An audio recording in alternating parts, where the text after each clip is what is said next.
Medical కళాశాలలు ప్రైవేటీకరణకు వ్యతిరేకంగా కడప జిల్లా బద్వేలు పట్టణంలో వైసీపీ నాయకుల ఆధ్వర్యంలో రచ్చబండ కోటి సంతకాల సేకరణ కార్యక్రమం నిర్వహించారు.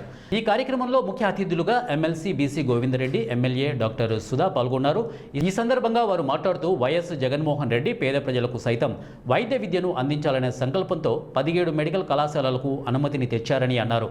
అందులో 7 పూర్తి చేసి సకల సౌకర్యాలు కల్పించడమే కాక తమ పాలనలోనే మెడికల్ కళాశాలలు ప్రారంభమయ్యాయి అని వారు తెలియజేశారు.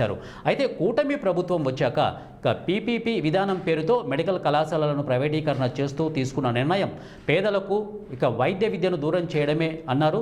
లక్షల కోట్ల ఆదాయం వచ్చేలా చంద్రబాబు తన బంధువులు, పార్టీ వాళ్లకు కళాశాలలను హస్తగతం చేస్తున్నారని తెలియజేస్తున్నారు. కూటమి ప్రభుత్వం నిర్ణయంతో ఎస్సీ, ఎస్టీ, బీసీ, మైనార్టీ వర్గాలతో పాటు పేదలకు వైద్య విద్య దూరం అవుతుందని వారన్నారు.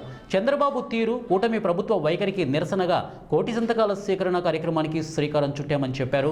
కోటి సంతకాలను రాష్ట్ర వ్యాప్తంగా స్వీకరించి తమ అధ్యక్షుడు జగన్మోహన్ రెడ్డి ఆధ్వర్యంలో రాష్ట్ర గవర్నర్ను కలిసి కూటమి ప్రభుత్వం చేసే ప్రజా వ్యతిరేక విధానాలను తెలియజేస్తామని వారు తెలియజేశారు. దేవాలయాల దగ్గర మాత్రం ఎక్కడ మీలాంటి మహిళలు పాపం నిన్న కార్తీక పున్నమి 11లో ఆయన ఎంపీ ఎన్నికలకు మేమంతా ఇక్కడ బై ఎలక్షన్ జరిగింది.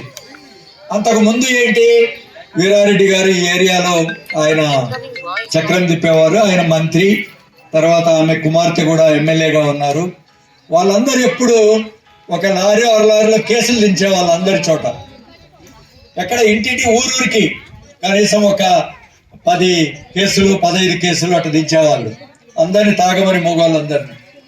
జగనన్న ఒకటే చెప్పిండు మాకు, అన్న నా ఖర్చు మాత్రం లిక్కర్కు మాత్రం మీరు ఖర్చు పెట్టకాకండి, మీరు దేనికి మహిళలకు ఇచ్చినా పర్వాలేదు, నా డబ్బు మాత్రం అని అన్నారు. ఇదేంటి సార్, బద్వేలు నియోజకవర్గంలో తాగు లేకపోతే ఎవరున్నా